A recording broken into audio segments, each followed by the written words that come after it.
23 dicembre 1984. È il fine settimana che precede le feste natalizie.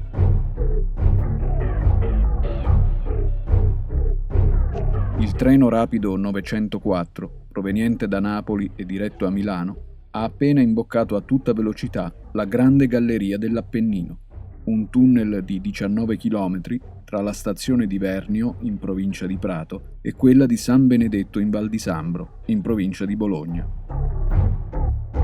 Alle 19:08, mentre si trova all'interno della galleria, il treno viene dilaniato da una fortissima esplosione. L'ordigno radiocomandato, collocato su una griglia portabagagli della carrozza di seconda classe numero 9, posta a centro treno, causa la morte di 16 persone. Altre 267 rimangono ferite. La strage di Natale, così viene ribattezzata, avviene in un periodo in cui gli anni di piombo e gli attentati del terrorismo rosso e nero sembrano ormai alle spalle.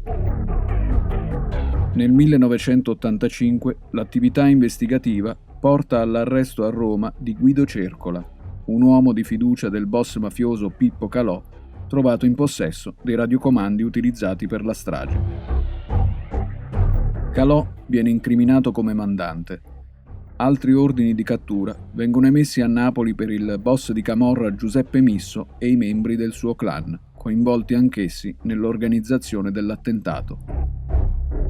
Lo scopo della strage voleva essere quello di distogliere lo Stato italiano dalla crescente lotta alla criminalità organizzata, inscenando un ritorno delle versioni di matrice politica.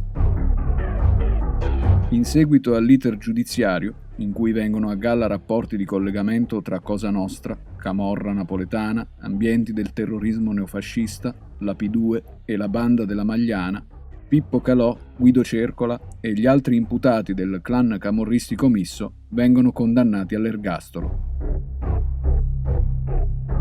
Le famiglie delle vittime della strage del rapido 904 non hanno mai ottenuto nessun risarcimento.